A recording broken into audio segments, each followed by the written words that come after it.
نحمده ونصلي ونسلم على رسوله الكريم أما بعد فأعوذ بالله من الشيطان الرجيم بسم الله الرحمن الرحيم لقد رضي الله عن المؤمنين إذ يبايعونك تحت الشجرة فعلم ما في قلوبهم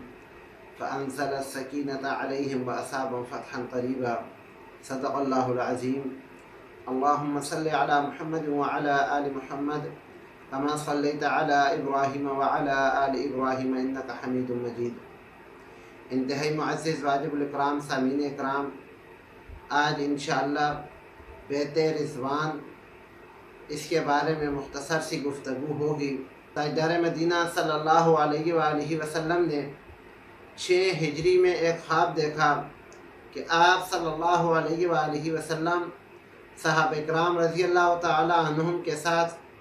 عمرہ ادا فرما رہے ہیں۔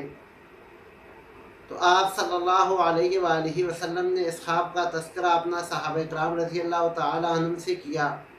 وہ بہت خوش ہوئے، چنانچہ یکم ذی القعدہ کو آپ صلی اللہ علیہ وآلہ وسلم اپنے جانثار صحابہ کے ساتھ عمرہ کے لیے روانہ ہوئے۔ آپ صلی اللہ علیہ وآلہ وسلم کے جانثار صحابہ کی تعداد اس وقت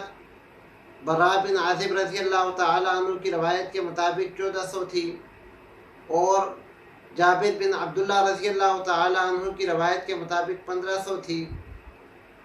آپ صلی اللہ علیہ وآلہ وسلم ان جانثار کے ساتھ عمرہ کی ادائیگی کے لیے روانہ ہوئے، اور جب مقام ذوالحلیفہ پر پہنچے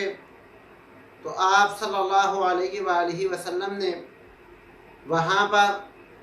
بصر بن سفیان رضی اللہ تعالی عنہ کو مکہ کے حالات معلوم کرنے کے لیے بھیج دیا، اور خود صحابہ کرام رضی اللہ تعالی عنہم کے ساتھ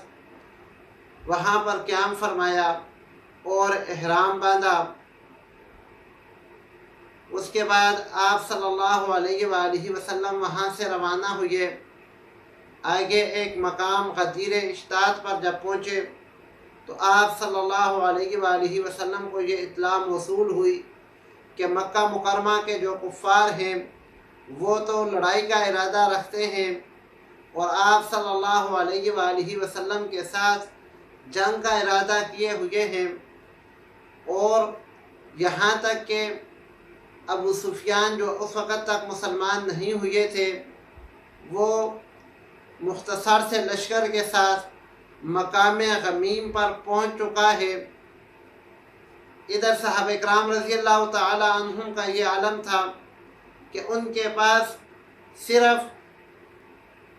جو قربانی کے جانور تھے، جو عمرہ کے موقع پر انہوں نے ذبح کرنے تھے، وہ ذبح کرنے والے جانور تھے، اور اسلحہ صرف اتنا تھا جو انہوں نے اپنی حفاظت کے لیے رکھا ہوا تھا۔ یعنی جب مسافر راستے میں نکلتے تھے تو اپنی حفاظت کے لیے جو اسلحہ یا جو چیز ان کو ضرورت ہوتی تھی تو وہ اپنے ساتھ رکھتے تھے۔ صحابہ کرام رضی اللہ تعالی عنہم کے پاس جو تلواریں بھی تھیں وہ بھی نیام کے اندر تھی، نیام سے باہر نہیں تھی۔ چنانچہ آپ صلی اللہ علیہ وآلہ وسلم نے اس راستے کو چھوڑ دیا اور دوسرے راستے سے مکہ مکرمہ کی طرف روانہ ہو گئے۔ یہ لشکر جب حدیبیہ کے مقام پر پہنچا تو آپ صلی اللہ علیہ وآلہ وسلم کی جو اونٹنی تھی اسوا، آپ صلی اللہ علیہ وآلہ وسلم نے اس کا رخ مکہ مکرمہ کی طرف کرنے کی کوشش کی، مگر وہ بیٹھ گئی۔ صحابہ اکرام رضی اللہ تعالی عنہ نے اس کو اٹھانا چاہا مگر وہ نہ اٹھی، تو آپ صلی اللہ علیہ وآلہ وسلم نے صحابہ اکرام رضی اللہ تعالی عنہ سے فرمایا کہ یہ اونٹنی خود نہیں بیٹھی بلکہ اس اونٹنی کو بٹھایا گیا ہے جس اللہ رب العالمین نے ابرہہ کو مکہ میں داخل ہونے سے روکا تھا، اسی اللہ کے حکم سے یہ اونٹنی اب مکہ میں داخل نہیں ہو رہی۔ آپ صلی اللہ علیہ وآلہ وسلم نے اس موقع پر فرمایا کہ اگر کفار مکہ شعائر اسلام کی تعظیم کے لیے کسی بھی قسم کا معاہدہ مجھ سے کریں گے تو میں انشاءاللہ ان کے ساتھ آج معاہدہ کروں گا۔ پھر آپ صلی اللہ علیہ وآلہ وسلم کی اونٹنی وہاں سے اٹھی اور حدیبیہ کے ایک کونے میں جا کر آپ صلی اللہ علیہ وآلہ وسلم نے پڑاؤ کیا۔ حدیبیہ مکہ مکرمہ سے تقریباً 9 میل کے فاصلے پر ہے اور اس کا اکثر حصہ حدود حرم میں داخل ہے۔ آپ صلی اللہ علیہ وآلہ وسلم نے حراش بن امیہ خزاعی رضی اللہ تعالی عنہ کو کفار کے ساتھ